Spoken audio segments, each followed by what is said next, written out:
J'ai caché mon identité d'unique héritier de l'homme le plus riche du monde, et je suis sorti avec une PDG milliardaire pendant 6 ans. Juste au moment où j'allais lui dire la vérité, j'ai surpris son ami lui parler en allemand juste devant moi. Tu vas bientôt rentrer pour ce mariage arrangé. Alors, qu'en est-il de ton petit ami? Tu le largues? Chloé a doucement fait tourner le vin dans son verre. Je ne romps pas avec lui. Je l'aime beaucoup, mais sa famille est trop pauvre. Il n'est pas présentable. Le mariage, c'est juste pour satisfaire ma famille. C'est mon véritable amour. Je vais juste le garder sous le coude et le lui cacher. Elle parlait si ouvertement parce qu'elle supposait qu'un gamin pauvre comme moi ne comprendrait pas l'allemand. Je ne leur ai jamais dit que si. Donc, pendant tout ce temps où elle me murmurait des promesses d'éternité, elle avait déjà accepté un mariage arrangé. Je me suis excusé pour aller aux toilettes et j'ai immédiatement appelé chez moi. Maman, papa, j'y ai réfléchi. Je suis prêt à revenir et à reprendre l'entreprise familiale.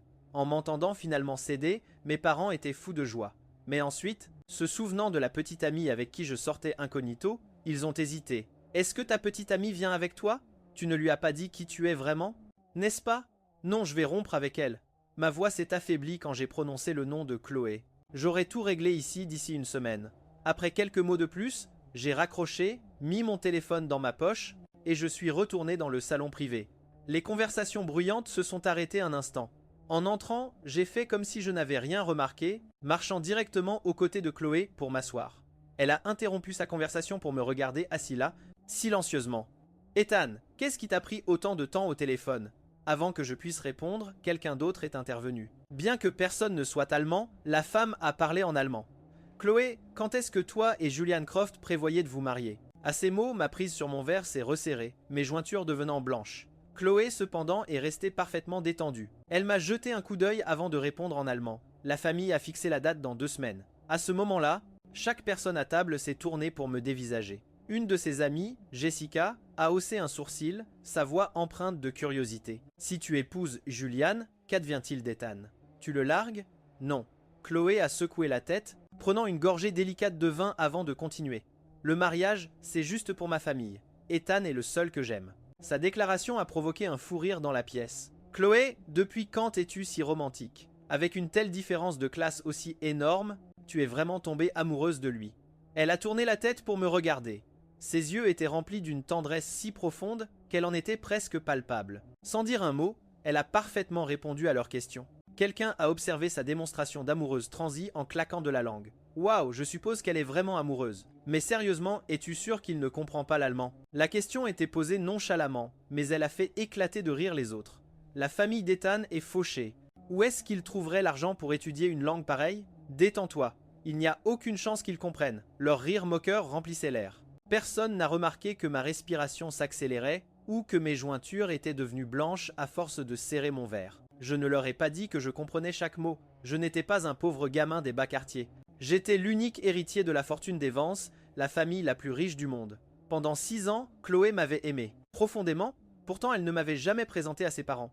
J'ai toujours supposé qu'elle s'inquiétait simplement de la différence entre nos origines. Après tout, les Davenport étaient l'une des familles les plus puissantes de Boston. C'est pourquoi j'avais un plan. Je comptais lui dire que j'étais l'héritier des Vance, en expliquant que j'avais caché mon identité uniquement parce que je voulais réussir par moi-même sans vivre dans l'ombre de mes parents. Mais le timing n'aurait pas pu être pire. Il y a 3 jours, dans son bureau, j'ai trouvé un faire-part de mariage cramoisi. Le marié était Julian Croft, et la mariée était Chloé. Il s'est avéré que pendant qu'elle me murmurait des mots doux à l'oreille, elle avait déjà accepté d'épouser quelqu'un d'autre. Elle m'appelait son amour, son futur mari, tout en planifiant simultanément son mariage avec un homme que sa famille approuvait, un homme de sa propre classe. À cet instant, j'ai réalisé qu'il n'y avait plus rien à dire. Désormais, elle pouvait avoir son mariage, et j'aurais mon héritage. Nous avions tous les deux un avenir brillant devant nous. Après quelques verres de plus, la fête a commencé à se calmer car il se faisait tard.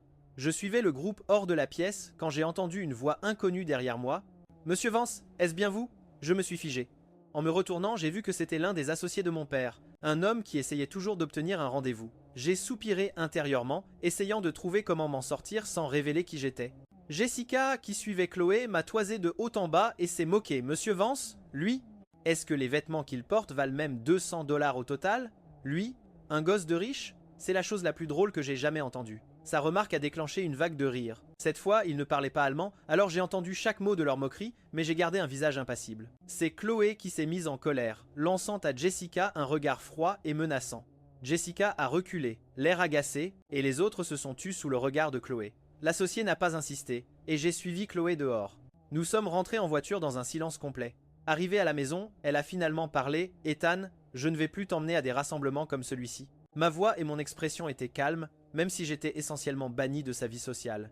J'ai juste demandé « Est-ce que je t'ai fait honte ?» Elle a laissé échapper un petit rire frustré et a tendu la main vers ma main, mais je l'ai retirée. Elle a soupiré, expliquant avec impuissance « De quoi tu parles? Je ne veux juste pas que tu sois blessé. » Mais il y a un fossé entre nous, Chloé. Nous serons toujours confrontés à des situations comme celle-ci. Est-ce que ta famille ne t'a jamais mis la pression à propos du mariage? Je l'ai observé, cherchant sur son visage le moindre signe de culpabilité, même à la mention du mariage. Son expression n'a vacillé qu'une seconde avant qu'elle ne retrouve son sang-froid. Ethan, tout ce que tu as besoin de savoir, c'est que je t'aime. C'est suffisant. Je trouverai un moyen de résoudre tous les autres problèmes. Si je ne l'avais pas observé d'aussi près, je l'aurais manqué. Après avoir parlé, Chloé est allée à la salle de bain pour se préparer à dormir. Alors que je la regardais s'éloigner, j'ai pensé « Est-ce que c'est ça ta solution? Épouser un homme pour ta famille et en garder un autre pour toi ?» Un instant plus tard, une notification a retenti sur la table de chevet. C'était le téléphone de Chloé. Elle ne m'avait jamais caché son code. Alors je l'ai déverrouillé facilement et j'ai ouvert ses e-messages. C'était un texto de Julian Croft. « Chloé, nous rencontrons les parents demain. Si tu ne passes pas la nuit ici ce soir, il pourrait se douter que ce n'est pas un vrai mariage. Je sais que tu aimes ton petit ami, mais s'il te plaît, juste pour les prochains jours, peux-tu m'aider à sauver les apparences ?» Son ton était suppliant, mais je voyais clairement sa stratégie. D'abord, il utiliserait les parents comme excuse pour la faire rester dormir. Quelle serait la prochaine étape? Il continuerait simplement à utiliser cette excuse en demandant de plus en plus, mais ce n'était plus mon problème. Je prévoyais déjà de partir. Avec cette pensée, j'ai marqué le message comme non lu et j'ai reposé le téléphone là où je l'avais trouvé. Quelques minutes plus tard, Chloé est sortie de la salle de bain, a jeté un coup d'œil à son téléphone, puis m'a regardé avec une expression désolée. « Ethan, quelque chose d'urgent est arrivé au bureau. Je dois y aller. » Je ne rentrerai pas ce soir, alors repose-toi bien. Elle est partie si précipitamment qu'elle n'a pas remarqué ma réaction, ni le fait que je n'ai pas essayé de la retenir. Normalement, je l'aurais raccompagnée jusqu'à la porte en me plaignant que j'aimerais qu'elle ait plus de temps pour moi. Mais cette fois, je n'ai rien dit. Je l'ai juste regardé partir. Un instant après son départ, mon téléphone a vibré. C'était un message. Il a suffi d'un seul texto pour que Chloé accourt. Nous rencontrons les parents demain. Une fois que nous serons mariés, qu'est-ce que ça fait de toi? Son vilain petit secret. Les mots de Julian étaient cruels, mais ce qui faisait le plus mal, c'était de réaliser que la femme avec qui je pensais passer ma vie lui avait tendu le couteau pour me poignarder. Chloé n'avait probablement aucune idée que même sans l'invitation, j'aurais découvert son mariage assez vite. Le lendemain du jour où j'ai trouvé l'invitation, Julian m'avait envoyé une demande d'amis sur Instagram. Pendant des jours, il m'avait envoyé des photos provocatrices. Eux deux en train d'essayer des tenues de mariage, choisissant des bagues en diamant, repérant des lieux de mariage. Chaque photo érodait le peu d'amour qu'il me restait pour Chloé jusqu'à ce qu'il n'en reste plus rien. Chloé n'est pas rentrée cette nuit-là et je m'en fichais. Le lendemain matin, je suis allé directement à mon bureau et j'ai démissionné, terminant toute la paperasse avant la fin de la journée. Pendant ma pause déjeuner, j'ai mangé avec quelques collègues. Quand je leur ai dit que j'avais démissionné, un de mes amis les plus proches, Jake Harry. Je n'arrête pas de voir ces TikToks sur des gens qui quittent soudainement leur travail parce qu'ils sont secrètement les héritiers d'une immense fortune. Ethan, tu as démissionné si brusquement. Tu ne pars pas en secret pour diriger l'empire familial, n'est-ce pas? Il plaisantait, mais j'ai simplement hoché la tête. Ouais, c'est le plan. Pendant une seconde, ils m'ont tous dévisagé. Puis la table a éclaté de rire. Ils pensaient que c'était une blague, et je n'ai pas pris la peine de les corriger. Après le déjeuner, j'ai vidé mon bureau et j'ai ramené le carton à la maison. Chloé était à la maison quand je suis rentré. En me voyant avec le carton, elle a semblé confuse. Tu as démissionné. J'ai hoché la tête et j'ai commencé à marcher vers la chambre.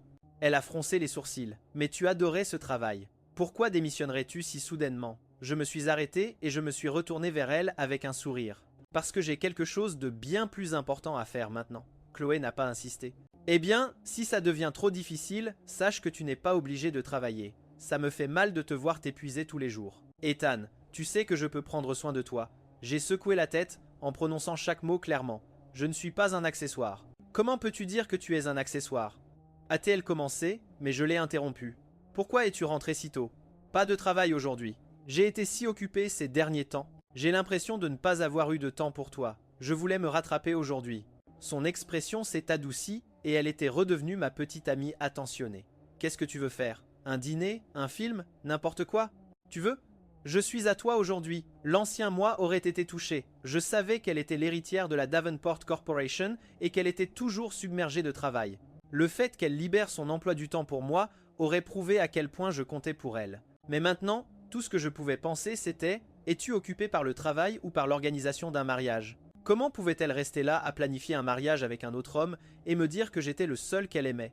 Finalement, je ne l'ai pas confrontée à ces mensonges. Ce n'était que pour quelques jours de plus. Bientôt, j'aurais complètement disparu de sa vie.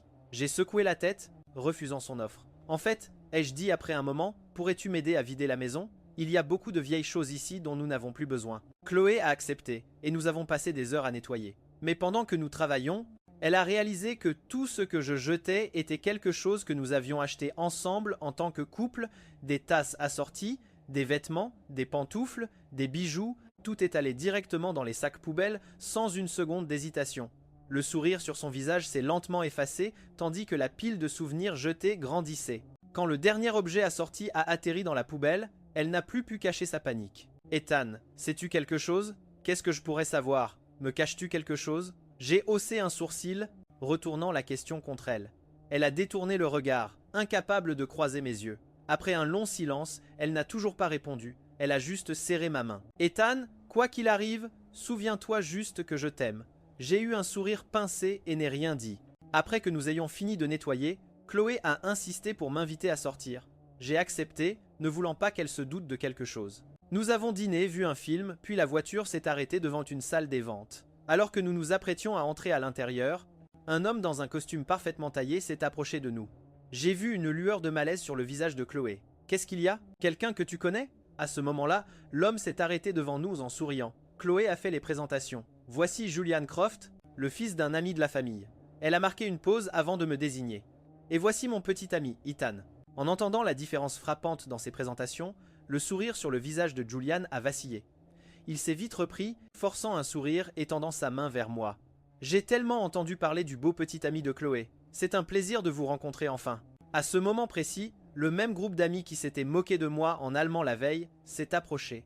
Hors de mon champ de vision, l'un d'eux a fait un clin d'œil à Chloé. C'est là que j'ai su que ce n'était pas une rencontre fortuite. Il l'avait amené ici exprès. La rage bouillonnait en moi, mais je savais que perdre mon sang-froid ne ferait qu'empirer les choses. Je l'ai ravalé. À l'intérieur de la salle des ventes, le siège de Julian était juste à côté de celui de Chloé.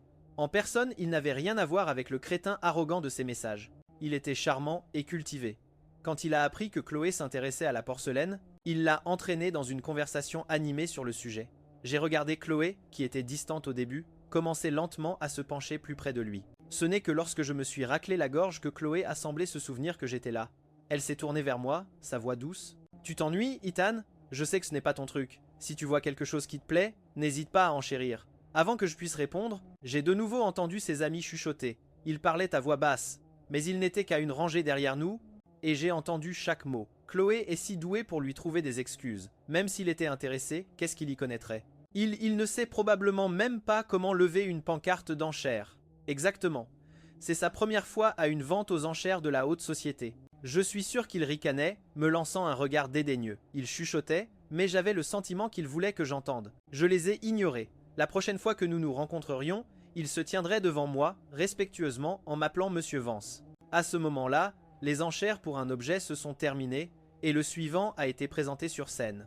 C'était une sculpture en jade exquise, représentant un pin et une grue. Le commissaire-priseur a annoncé que c'était une œuvre du légendaire maître sculpteur Juni. À la mention de ce nom, Julian s'est enthousiasmé. Il a levé sa pancarte. « Chloé, c'est incroyablement précieux. L'anniversaire de ma grand-mère est dans 2 jours. Ce serait le cadeau parfait pour elle. » Quand j'ai entendu le nom de Juni, j'ai jeté un coup d'œil à la pièce sur scène. Ça n'a pris qu'une seconde. J'ai détourné le regard, et ma voix était neutre quand j'ai parlé. Mais mes mots ont eu l'effet d'une douche froide sur la tête de Julian. C'est un faux. Julian m'a regardé avec incrédulité, sur le point de demander ce qu'un péquenot comme moi pouvait bien savoir. Mais avec Chloé assise juste là, il s'est forcé à sourire et à demander « Et comment pouvez-vous le savoir, monsieur Vance ? Parce que le vrai a été offert à la matriarche de la famille Vance par son petit-fils. C'est une pièce unique et l'original est dans la maison de ma famille. Par conséquent, celui sur cette scène est forcément un faux. J'essayais d'être utile, mais mes paroles n'ont fait qu'éclater de rire Julian. Derrière nous, les amis de Chloé se sont mis à rire aussi. N'essayez pas de vous faire passer pour un expert quand vous n'y connaissez rien. C'est tellement embarrassant. Ouais, offert par l'héritier des Vance. Quoi? Vous étiez caché sous le lit et vous l'avez vu de vos propres yeux? Vous ne pensez pas sérieusement que partager un nom de famille avec la famille Vance fait de vous l'un des leurs, n'est-ce pas? Leurs rires sont devenus plus forts jusqu'à ce que finalement Chloé leur lance un regard glacial qui les a fait taire. Elle s'est tournée vers moi, me prenant la main. Ethan, je sais que tu t'es documenté sur l'expertise d'art, mais tu ne peux pas tout apprendre dans les livres. Julian assiste à des ventes aux enchères depuis toujours et a étudié ses sculptures pendant des années. Il en sait naturellement plus que toi à ce sujet. Elle n'était pas méchante, mais il était clair qu'elle pensait que je disais n'importe quoi. J'ai juste gloussé et j'ai laissé tomber. Au final, Julian a acheté la sculpture pour 100 millions. J'ai souri en le regardant aller payer. Je me demandais ce que sa grand-mère penserait en découvrant qu'il avait dépensé 100 millions pour un faux pour son anniversaire. Je n'ai pas essayé de l'arrêter. Je me suis juste levé et je me suis dirigé vers les toilettes pour hommes. Je venais de finir de me laver les mains quand j'ai entendu une voix familière derrière moi. Ethan Vance.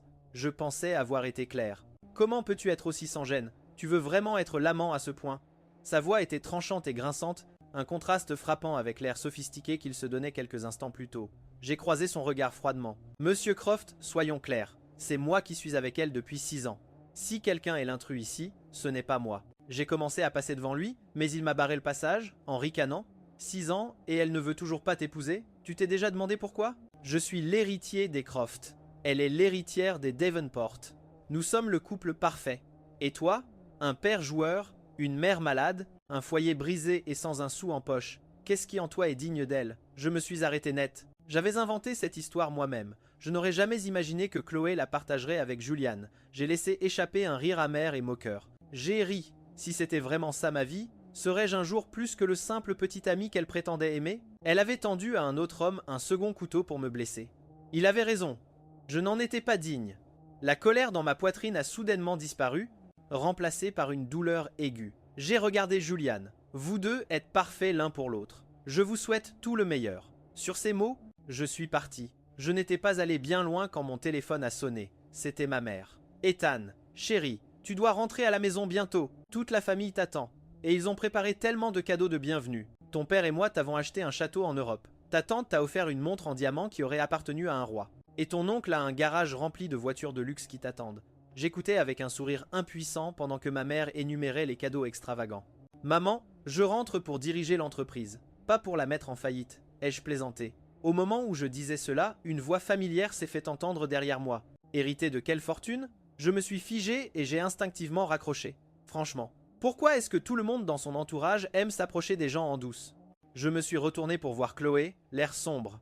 Après un instant, j'ai offert une explication. Ce n'est rien. Mes anciens collègues me demandaient ce que j'allais faire ensuite, alors j'ai plaisanté en disant que je rentrais à la maison pour hériter d'une fortune. Chloé a froncé les sourcils. Je n'étais pas du genre à faire ce genre de blague. Elle a senti que quelque chose n'allait pas et était sur le point d'en dire plus, mais j'avais déjà commencé à retourner à nos places. J'ai lancé par-dessus mon épaule. « Tu viens ?» Les lots de bijoux sont les suivants. Pensant que je voulais lui acheter quelque chose, Chloé a hoché la tête et m'a suivi. De retour à nos places, elle a remporté les plusieurs lots de bijoux suivants, payant des prix exorbitants pour chacun. Elle les a tous fait emballer et me les a tendus. J'ai baissé les yeux sur les boîtes. Je n'ai pas besoin de ça. Chloé a juste souri et m'a serré la main. Tu devras t'y habituer. Ne t'inquiète pas pour l'argent. Je t'achèterai tout ce que tu veux pour toujours. J'ai ouvert la bouche pour parler, mais je me suis arrêté. Je ne portais pas de bijoux valant plusieurs millions de dollars. Ma propre collection valait des centaines de millions. La vente aux enchères s'est terminée et les gens ont commencé à sortir. Notre groupe ne s'est pas attardé. Nous étions tous venus en voiture séparément, donc nous n'avions qu'à rentrer chez nous. Mais au moment où Chloé et moi sommes montés dans sa voiture, avant même qu'elle ne puisse la démarrer, on a frappé à la vitre du passager. C'était Julian. La vitre s'est baissée, révélant un Julian qui ne ressemblait en rien à l'homme venimeux des toilettes. Chloé, hâté, il dit, l'air désemparé. Ma voiture ne démarre pas. Pourrais-tu éventuellement me ramener chez moi? Chloé a froncé les sourcils, sur le point de refuser, mais il a repris la parole. Tes parents t'ont bien demandé de veiller sur moi. Tu te souviens? Je ne sais pas ce qu'elle pensait. Mais son expression s'est assombrie et elle a accepté. En la voyant accepter, son sourire s'est élargi. Puis il a tenté sa chance en me regardant. Le problème, c'est que j'ai un terrible mal des transports. Je ne peux pas m'asseoir à l'arrière. Chloé m'a regardé, mais avant qu'elle ne puisse dire un mot, j'avais déjà ouvert ma portière, j'étais sorti et je m'étais installé à l'arrière. Ça s'est passé si vite que le temps qu'elle réalise, J'étais déjà installé sur la banquette arrière. Quoi qu'elle s'apprêtait à dire est resté coincé dans sa gorge. Elle avait l'air de vouloir me dire que ce n'était qu'un siège et que ce n'était pas grave. Mais quand elle a jeté un coup d'œil dans le rétroviseur, j'avais déjà fermé les yeux, faisant semblant de dormir. À ce moment-là, Julian est monté et a fermé la portière. Il m'a vu à l'arrière, les yeux fermés, et un sourire suffisant est apparu sur son visage. Et alors, même si elle t'aime encore, Ethan, je pouvais presque l'entendre penser. J'obtiens toujours ce que je veux. Son cœur n'est qu'une question de temps. Cette pensée sembla l'égayer énormément. Il regarda Chloé, les yeux pleins d'affection. Monsieur Vance est-il fatigué? Nous devrions le laisser se reposer. Peu être hâtée, elle sentit mon humeur, car Chloé n'a pas dit grand-chose à Julian non plus. Elle a juste hoché la tête et a démarré la voiture en silence.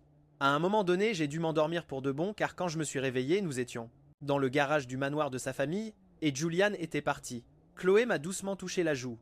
Tu es réveillé. Tu étais en train de dormir si profondément, je ne voulais pas te réveiller. Encore groggy, j'ai hoché la tête, je suis sorti de la voiture et j'ai marché vers la maison sans l'attendre. Le temps que Chloé sorte de la voiture, j'étais déjà à la porte d'entrée. Elle s'est dépêchée de me rattraper, me barrant le chemin. Tu es en colère? Julian n'est qu'un ami de la famille, chérie. Ne laisse pas ça t'embêter, j'ai juste grogné en réponse. Pensant que j'étais toujours en colère, elle m'a attrapé le bras. C'est vraiment juste un ami de la famille. Chérie, tu sais que tu es le seul que j'aime. Elle s'est penchée pour m'embrasser, mais je l'ai repoussée. Voyant le choc sur son visage, je suis entré. À l'intérieur, je ne me sens pas bien. Je vais dans ma chambre pour m'allonger. Puis, je suis entré dans la chambre et j'ai verrouillé la porte derrière. Moi, l'excluant complètement. Le lendemain matin, alors que Chloé et moi prenions le petit déjeuner, mon téléphone a vibré. C'était un rappel de calendrier que j'avais programmé il y a des semaines. La note disait « Rencontrer les parents ». Chloé a aussi vu la notification. Je l'avais programmée à l'époque, où je prévoyais de tout lui dire et de lui faire rencontrer mes vrais parents à New York. Nous nous sommes regardés, l'un l'autre, et j'essayais de trouver une excuse pour annuler quand son téléphone s'est mis à sonner. C'était Julian. Je ne pouvais pas entendre ce qu'il disait, mais son expression a changé. Quand elle s'est retournée vers moi, elle avait l'air désolée. « Ethan, je suis vraiment désolée. Quelque chose d'urgent vient de se présenter. Pouvons-nous reporter la rencontre avec tes parents à une autre fois ?» Elle s'attendait probablement à ce que je sois contrarié, mais j'ai juste hoché la tête calmement. Ce n'est pas grave, j'ai des choses à faire aujourd'hui de toute façon. Peu après son départ, je suis sorti.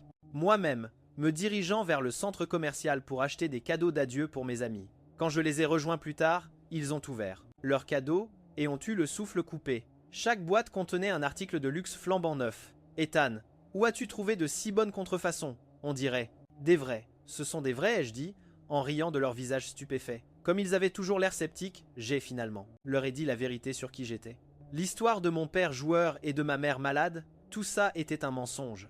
La vérité, c'est que je suis l'unique héritier de la fortune des Vance et je vous dis au revoir parce que je dois rentrer à New York pour reprendre l'entreprise familiale. Il y a eu un moment de silence stupéfait, suivi par le choc, puis un chaos total. Ils ont commencé à crier des choses comme « L'héritier était juste ici depuis le début !» Leur cri était assez fort pour faire trembler le restaurant. Après que l'excitation soit retombée, Jake s'est souvenu de Chloé. Mais qu'en est-il de Chloé? C'est elle qui tuait. À la mention de son nom, mon sourire s'est effacé. Elle va épouser quelqu'un d'autre. Pas possible! Se sont exclamés mes amis. Incrédule! Elle a toujours semblé si follement amoureuse de toi. Sérieusement, souviens-toi il y a 3 ans quand tu as dit que tu aimais le Sirius. À Floraison Nocturne, elle a dépensé une fortune pour acheter tous ceux qu'elle pouvait trouver, juste pour te voir sourire. Et il y a 2 ans quand tu as eu cette mauvaise grippe, elle a annulé un contrat de 100 millions de dollars et est revenue d'Europe juste pour s'occuper de toi, restant à tes côtés toute la nuit. Il y a 1 an, lors de cet accident de voiture, le camion fonçait de ton côté et elle a donné un coup de volant pour encaisser le choc. Elle-même. Tu t'en es sorti sans une égratignure, mais elle a eu 3 côtes cassées et a passé 3 mois à l'hôpital. Elle a failli y passer, et maintenant elle épouse quelqu'un d'autre. Comment est-ce possible, les entendre raconter ces souvenirs remuaient encore quelque chose en moi. La Chloé de l'époque m'aimait vraiment. Elle m'aimait assez pour mourir pour moi. Mais, maintenant, je secouais la tête avec un petit sourire amer. Elle m'aime, mais sa famille pense que je ne suis pas assez bien pour elle. Avant même que j'aie eu la chance de lui dire la vérité, les faire-part de mariage étaient déjà imprimés. D'après ce que j'ai compris, son plan était de me garder comme amant. Mes amis ont explosé. Allô? Elle veut que l'héritier des Vance soit son amant secret? Les Davenport ont perdu la tête. Oh, elle va le regretter tellement, tellement fort! Exactement. Quand elle découvrira que tu es parti et que sa famille apprendra qui tu es vraiment, ils vont halluciner. À ce moment-là, Chloé et Julian sont entrés dans le restaurant. Entendant la fin de notre conversation, Chloé a froncé les sourcils. Quelle véritable identité! En voyant les voir ensemble, Jake avait l'air furieux et était sur le point de dire quelque chose, mais je l'ai retenu. J'ai regardé les nouveaux arrivants. L'expression froide. Qu'est-ce que vous faites ici? Ma question a rendu Chloé nerveuse. Elle n'arrivait pas à croiser mon regard.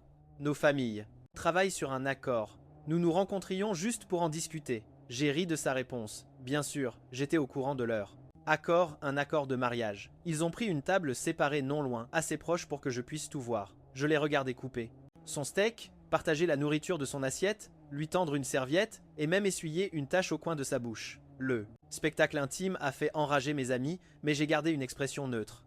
Après le dîner, alors que mes amis et moi étions sur le point de partir, Chloé a proposé de nous ramener, Julian et moi, à la maison, se souvenant peu être de la dispute pour le siège avant. Cette fois, elle avait amené la Rolls-Royce avec chauffeur de sa famille.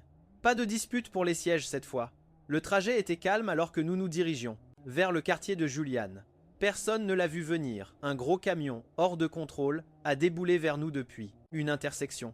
Le chauffeur a donné un grand coup de volant, mais l'impact était inévitable. Il y a eu un fracas assourdissant. Alors que les vitres volaient en éclats et que j'étais projeté sur le côté, la dernière chose que j'ai vue, c'est Chloé protégeant instinctivement Julian, le protégeant du choc et essayant de le calmer. Alors que ma vision se brouillait, je me suis soudain souvenu de l'autre accident dont mes amis avaient parlé. C'était notre 4e année ensemble, j'étais plus amoureux d'elle que jamais. Le même genre d'intersection, le même genre de camion en excès de vitesse. À l'époque, le camion fonçait droit sur mon côté de la voiture. Dans cette fraction de seconde de terreur, elle avait braqué le volant, faisant pivoter la voiture pour que son côté encaisse tout l'impact. L'avant était écrasé, et elle était coincée dans le siège conducteur. Les secours ont mis une éternité à la sortir de là. Elle a failli mourir ce jour-là. Et pourtant, la première chose qu'elle a demandé en se réveillant à l'hôpital, c'était si j'allais bien. Maintenant, nous étions de nouveau dans la même situation. Mais cette fois, la personne qu'elle protégeait n'était pas moi, l'arrière de la Rolls-Royce était complètement détruit. Après que nous ayons tous réussi à sortir, Chloé, qui s'était affairée autour de Julian, m'a finalement remarqué, pressant silencieusement une main sur mon front en sang. Heureusement, mes blessures n'étaient pas graves. À l'hôpital, ils m'ont bandé la tête et ont dit que j'allais bien, même s'ils m'ont recommandé de rester quelques jours en observation. Chloé a regardé le bandage sur ma tête, le visage marqué par la culpabilité. Ethan, je suis tellement désolé. Je pensais juste que Julian et moi avons cet accord commercial et que nous devons faire des apparitions publiques. Son visage ne pouvait pas être blessé, alors j'ai juste réagi. Crie-moi dessus, frappe-moi, je m'en fiche, mais s'il te plaît, ne m'ignore pas. Elle semblait sincère et sa raison était presque crédible. Ça l'aurait été si je ne m'étais pas souvenu que leur mariage était dans moins de 2 semaines. Je suppose que c'est de cet accord commercial dont elle parlait. J'ai gardé les yeux baissés et n'ai rien dit. Je ne lui ai pas pardonné, mais je n'ai pas dit que je ne le ferais pas. Mon expression est restée vide. Elle n'arrêtait pas de s'excuser encore et encore jusqu'à ce que soudain une idée semble lui venir et une lueur d'espoir est apparue dans ses yeux. Ton anniversaire est dans quelques jours. Laisse-moi t'offrir ton cadeau en avance. Tout ce que tu veux, je te l'achèterai. J'ai finalement levé les yeux vers elle, le regard vide. Alors achète-moi un billet d'avion pour New York dans 3 jours. Pourquoi New York demanda-t-elle, surprise. Puis elle a répondu à sa propre question. Tu veux prendre des vacances? Je n'ai pas expliqué. J'ai juste hoché la tête. Chloé n'a pas posé d'autres questions. Elle a simplement sorti son téléphone et a acheté le billet sur le champ. Je vais être occupée pendant un certain temps, donc je ne peux pas venir avec toi, a-t-elle dit. Vas-y et amuse-toi bien à New York et je te rejoindrai dès que je le pourrai. Un billet d'avion, c'est un trop petit cadeau d'anniversaire. Je te ferai une grosse surprise plus tard. J'ai secoué la tête et souri faiblement. Ce n'est pas petit du tout. Ce billet est mon moyen de rentrer chez moi. Alors merci Chloé. Merci pour le cadeau de me renvoyer chez moi. Pendant les 2 jours où j'étais à l'hôpital, Chloé a été aussi attentionnée et prévenante qu'au début de notre relation. Mais ça n'a pas duré. Le jour de ma sortie, elle a soudainement dû aller au bureau et a envoyé son chauffeur me ramener à la maison à sa place. Un instant plus tard, j'ai reçu un texto de Julian. Désolé d'apprendre que tu sors aujourd'hui. Chloé et moi allons nous marier, tu vois, et elle doit dîner avec ma famille ce soir. J'ai bien peur qu'elle soit trop occupée pour venir te chercher. J'ai ignoré le message, je suis rentré chez moi et j'ai commencé à faire mes valises. Le jour de mon vol, je me suis levé tôt. 7 heures avant le décollage, je portais ma dernière valise vers la porte quand Chloé est entrée. En voyant les valises empilées près de la porte, elle a semblé paniquer. Qu'est-ce que c'est que tout ça? Je pensais que tu allais juste à New York pour un court voyage. C'est toi qui as acheté le billet, tu te souviens? ai-je dit calmement, comme si je partais simplement pour de simples vacances, mais elle n'était pas convaincue. C'est juste pour quelques jours, n'est-ce pas? Pourquoi as-tu besoin de tant de sacs? J'ai forcé un sourire. Je voulais apporter quelques tenues supplémentaires pour les photos, mais elle savait que je détestais prendre des photos et que je n'emportais jamais autant de choses pour nos voyages. L'anxiété l'a envahie et elle avait l'air sur le point de déchirer mes sacs pour voir ce qu'il y avait à l'intérieur. Mais au moment où elle a bougé, son téléphone a sonné. C'était Julian. Je ne sais pas ce qu'il a dit, mais après un moment de silence, Chloé s'est retournée pour partir. Avant de franchir la porte, elle s'est retournée vers moi. « Ethan, ne pars pas trop longtemps. Envoie-moi les détails de ton vol quand tu reviendras et je viendrai te chercher. » Je n'ai pas répondu. Je savais que je ne reviendrais pas. C'était un adieu. 5 heures avant mon vol, j'ai changé le code de sécurité de la porte d'entrée de ma date d'anniversaire à celle de Julian. J'ai laissé un post-it sur la porte. Puisque ce sera bientôt la maison de Monsieur Croft, c'est probablement mieux si le code est son anniversaire. 3 heures avant mon vol, j'ai rassemblé toutes nos photos dans la maison et je les ai jetées dans la cheminée. Une photo de moi la tenant sous un ciel de feux d'artifice, lui disant qu'elle était à moi. Une photo d'elle au coucher du soleil, jurant qu'elle m'aimerait pour toujours. Un souvenir d'elle encaissant le choc de ce camion, se brisant 3 côtes pour moi. Son fil d'actualité Facebook était rempli de photos de moi. Nous avions traversé toutes les saisons ensemble. Maintenant, alors que les derniers de ces souvenirs se transformaient en cendres, nous aussi. 2 heures avant le décollage, mon téléphone a vibré. C'était une vidéo de Julian. Ça ressemblait à un dîner de famille avec les amis de Chloé, les amis de Julian et les 2 pères de parents. Une foule était rassemblée autour de Chloé et Julian, les acclamant et les interpellant. « Embrasse-la, allez Chloé !» Le mariage est dans quelques jours seulement. Pourquoi es-tu si timide? Au milieu des acclamations, un Julian rougissant s'est penché, fermant les yeux. La foule était en délire. Chloé l'a fixé un long moment, puis a fermé les yeux aussi. La vidéo tournait en boucle, encore et encore. À la 7e lecture, un texto de Julian est apparu. « Tu vois ça, Ethan? Je suis le gendre que les Davenport approuvent. Avec tes origines modestes, pensais-tu vraiment qu'ils t'accepteraient un jour? Un type comme toi aurait de la chance d'épouser une mendiante. Et alors, si Chloé t'aime? Je brise ses défenses une par une. D'abord la rencontre avec les parents, puis l'emménagement et maintenant ce baiser. Combien de temps penses-tu qu'il faudra avant qu'elle soit complètement à moi? Je n'ai pas répondu. J'ai juste imprimé chaque message provocateur et chaque photo qu'il m'avait envoyée ces dernières semaines. J'ai empilé les pages soigneusement sur la table basse dans le salon vide. 1 heure avant mon vol, j'ai écrit une dernière phrase sur la première page. « Chloé, félicitations pour ton mariage. » C'est fini entre nous. Puis j'ai traîné mes valises hors de la maison, hélé un taxi, et je me suis dirigé vers l'aéroport. À partir de maintenant, Chloé, j'étais de nouveau Ethan Vance, et nous n'avions plus rien à voir l'un avec l'autre. Aéroport JFK, New York, alors que je sortais du terminal avec mes bagages, une Bugatti d'une valeur inestimable attendait au bord du trottoir. Un homme en costume m'a immédiatement ouvert la portière arrière. « Monsieur Vance, bon retour à la maison. Mes bagages ont été chargés dans le coffre. » Alors que je m'installais dans la voiture, j'ai parlé à l'homme sur le siège du conducteur. « Monsieur Daniels, que faites-vous ici? Où est le chauffeur habituel ?» Monsieur Daniels a gloussé, les rides du sourire au coin de ses yeux se plissant. « Vous êtes parti longtemps, monsieur. Quand j'ai appris que vous rentriez aujourd'hui, j'ai insisté pour venir vous chercher moi-même. La voiture s'est insérée en douceur dans la circulation.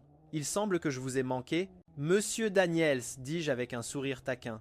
Bientôt, la voiture s'est arrêtée devant le domaine des Vance. Je suis sorti et j'ai marché vers la maison principale. Quand j'ai poussé les immenses portes d'entrée, une rangée de personnel de maison attendait à l'intérieur. À l'unisson parfait, ils se sont inclinés et ont dit « Bon retour à la maison, Monsieur Vance !» J'ai soupiré en me frottant le front.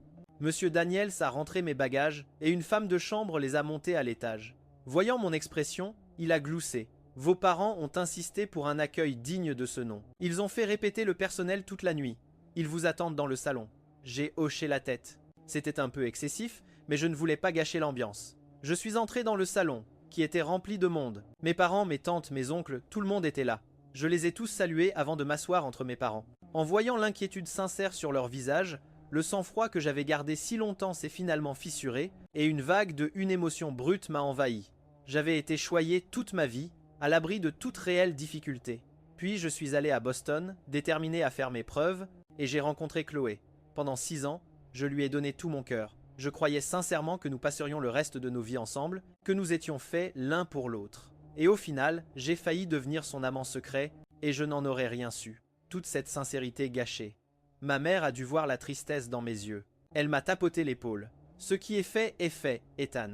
La seule chose dont notre famille n'a pas peur, ce sont les erreurs. Tu peux toujours tout recommencer. Nous avons largement le droit à l'erreur. » Ces mots ont apaisé une partie de la douleur dans ma poitrine. Voyant mon humeur s'améliorer, tout le monde a rapidement changé de sujet, sortant leur cadeau de bienvenue.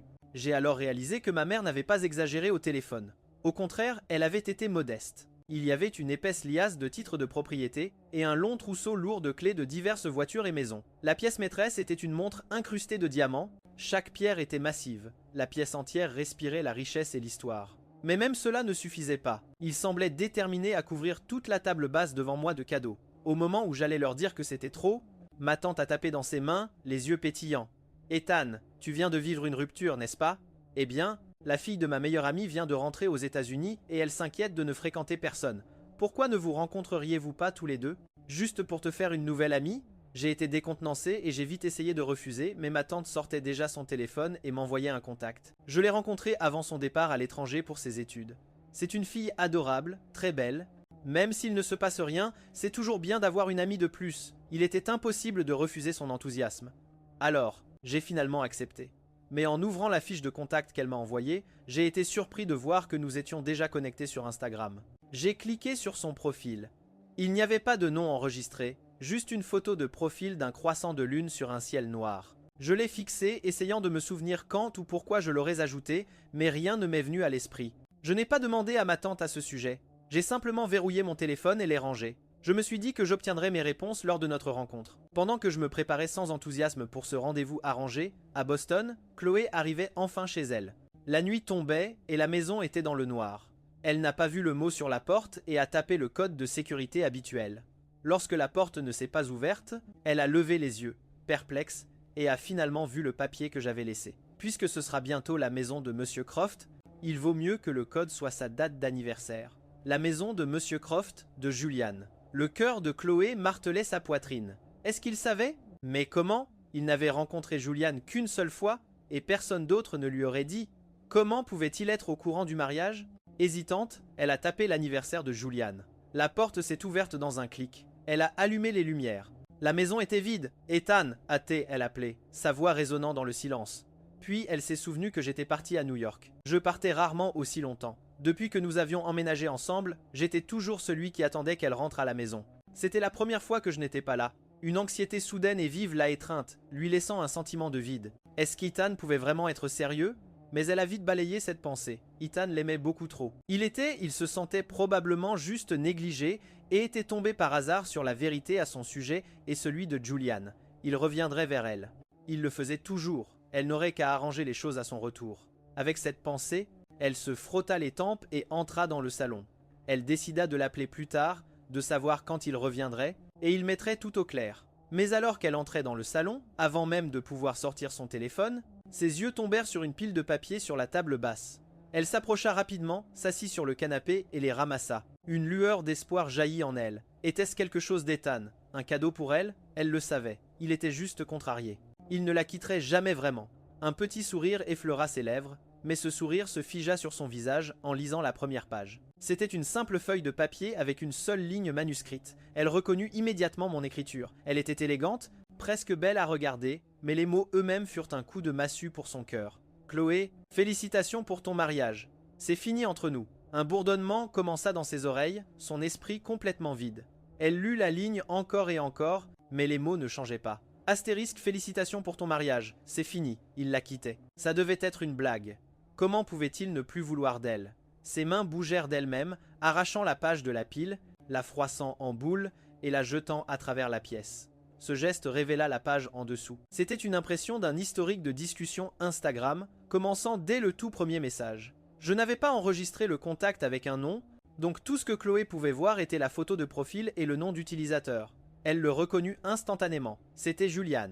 Le premier message venait de Julian, envoyé il y a 2 semaines.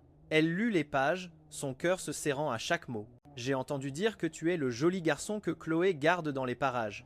Je suis Julian Croft, son fiancé. Je te suggère de rester à ta place et de disparaître. Sinon, ça va être très embarrassant pour toi quand Chloé et moi serons mariés et que tu te feras virer de sa maison. Il a suffi d'un seul texto pour que Chloé accourt. Nous rencontrons les parents demain. Une fois que nous serons mariés, qu'est-ce que ça fera de toi? Son vilain petit secret. Et alors, si elle t'aime, elle vient de m'embrasser. Combien de temps penses-tu qu'il faudra avant que nous partagions un lit? Entre les messages se trouvaient des photos et même une vidéo. Il y avait des photos d'eux essayant des tenues de mariage, choisissant des bagues, visitant des lieux de réception. La vidéo n'était qu'une seule capture d'écran parfaite. L'image que Juliane savait être la plus blessante. C'était elle et Juliane devant leurs deux familles et tous leurs amis, s'embrassant passionnément. Quelque chose se brisa en elle. Une panique silencieuse et écrasante l'envahit. Son visage devint pâle et elle n'arrêtait pas de murmurer « Je n'y crois pas, je n'y crois pas ». Elle se releva péniblement et courut vers les escaliers, mais ses jambes étaient faibles. Elle manqua une marche et dégringola jusqu'en bas. La douleur vive lui éclaircit un peu les idées, serrant les dents, elle se releva en s'aidant de la rampe et boita pour remonter à l'étage. Plus lentement cette fois, elle atteignit la chambre sans autre incident. Un regard autour de la pièce confirma ses craintes. Toutes ses affaires étaient là, mais toutes les miennes avaient disparu. Même les cadres en argent sur nos tables de chevet, qui contenaient nos photos préférées, étaient maintenant vides. Une nouvelle vague de panique la frappa. Elle ouvrit le placard à la volée, les portes, attiré les tiroirs, et n'a trouvé que ses propres affaires. Mon côté du placard, mes tiroirs, tout était complètement vide. La chambre, la salle de bain, le bureau, c'était partout pareil. Elle a fouillé chaque recoin de là. Maison où j'aurais pu laisser quelque chose, n'importe quoi, mais il n'y avait rien. Elle s'est soudain souvenue du grand ménage de printemps. Il y a quelques jours, quand j'avais jeté tous nos objets de couple assortis. Maintenant, elle comprenait enfin pourquoi il était si cruel. Il ne lui avait pas laissé un seul souvenir auquel se raccrocher. L'anxiété était une chose physique dans sa poitrine, mais elle ne pouvait toujours pas l'accepter. 6 ans, il l'avait tant aimée. Comment pouvait-il la quitter si froidement, si complètement? Elle refusait d'y croire. Elle devait le retrouver, obtenir une explication. L'instant d'après, elle était de retour dans le salon, son téléphone à l'oreille, écoutant la sonnerie à l'autre bout du fil. Ça a sonné longtemps avant que je ne finisse par décrocher. Il était tard et l'appel m'avait réveillé. J'ai répondu sans vérifier qui appelait. La voix pâteuse de sommeil. « Allô, Ethan, c'est moi, dit-elle, la voix tendue, comme si elle avait peur que je raccroche. Où es-tu? J'ai besoin de te voir. Et nos photos, où sont-elles? Le son de sa voix m'a complètement réveillé. J'ai regardé mon téléphone et j'ai vu son nom. Chloé, j'ai soupiré. J'avais oublié de bloquer son numéro. Pendant que je restais silencieux, elle n'arrêtait pas de répéter. Mon nom, son insistance m'agaçait les nerfs. Mademoiselle Davenport, dis-je, la voix froide. Vous êtes une femme fiancée. Vous devriez savoir qu'il ne faut pas appeler son ex. Quant aux photos, j'ai pensé que M. Croft n'apprécierait pas de les voir quand il emménagera, alors je les ai brûlées. Et un rendez-vous? Je n'en vois pas l'intérêt. Vous allez vous marier. Pourquoi auriez-vous besoin de me voir? En entendant que j'avais brûlé les photos, Chloé a ressenti une douleur aiguë dans la poitrine. Mais mon rejet froid lui a fait encore plus mal. Ethan, je n'ai jamais accepté de rompre. Ce n'est pas ce que tu crois avec Juliane. Je n'aime que toi. Comment as-tu pu me jeter? Comme ça? Sa voix s'est brisée sur le dernier mot, et pendant un instant, je suis resté silencieux. Je l'avais rarement vue pleurer. En 6 ans, je ne l'avais vue qu'une seule fois auparavant. Après l'accident de voiture, c'était elle qui avait été gravement blessée. Mais quand elle s'est réveillée et a vu les coupures et les bleus sur moi, elle avait sangloté de manière incontrôlable. Elle n'avait rien à voir avec la PDG impitoyable que tout le monde des affaires connaissait. Si l'un de ses partenaires l'avait vue, alors il n'en aurait pas cru leurs yeux. C'était la deuxième fois. Je n'ai jamais douté qu'elle m'ait aimé, mais parce que je savais à quoi ça ressemblait. Quand elle m'aimait vraiment, j'ai aussi su au moment où elle a accepté d'épouser Juliane que quelque chose avait changé. Son cœur n'était plus entièrement à moi. Elle m'aimait peu, être encore. Mais elle aimait d'autres choses davantage. L'approbation de sa famille, son statut social. J'étais celui qu'elle était prête à sacrifier. Que ce soit sa décision de me garder comme amant secret ou son instinct de sauver Juliane dans l'accident, il était clair que je n'étais plus sa priorité. Alors maintenant, en l'entendant pleurer, en entendant sa douleur, je ne ressentais rien. Chloé, c'est une rupture, ça ne nécessite pas l'accord des deux parties. Et si on parle d'abandon, n'est-ce pas toi qui as renoncé à nous en premier? N'ose même pas dire que je t'ai abandonné? Nous avons rompu. S'il te plaît, ne me contacte plus. Chaque mot était un nouveau tour de couteau. Ses lèvres s'entr'ouvrirent, ses yeux, remplis de chagrin. « Ethan !» commença-t-elle, mais j'avais déjà raccroché. Elle fixa son téléphone, abasourdie. Quand elle essaya de rappeler, ça ne passait pas. Je l'avais bloqué. Elle a essayé iMessage, Instagram, tout.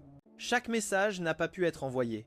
Elle s'est effondrée sur le canapé, ses yeux se posant à nouveau sur la pile d'impressions. Elle les a fixés, le chagrin et la rage s'affrontant en elle. Avec un cri de frustration, elle les a balayés de la table. Les pages ont volé à travers l'air, atterrissant partout sur le sol, le canapé, la table. Julian, tout était de la faute de Julian. S'il n'avait pas montré à Ethan ses messages, il ne l'aurait jamais quitté si complètement. La dernière page a atterri face visible à ses pieds. C'était le message triomphant final de Julian. Et alors, si elle t'aime, elle vient de m'embrasser. Combien de temps penses-tu qu'il faudra avant qu'elle ne soit complètement à moi? Elle a fixé les mots, son expression sombre. Après un long moment, elle a laissé échapper un rire froid et sec. Une lueur dangereuse a vacillé dans ses yeux éteints. Julian, pensa-t-elle, je t'avais pourtant dit que ça avait toujours été Ethan.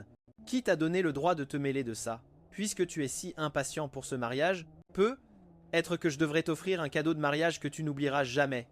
Moi, bien sûr, je ne savais rien de tout ça.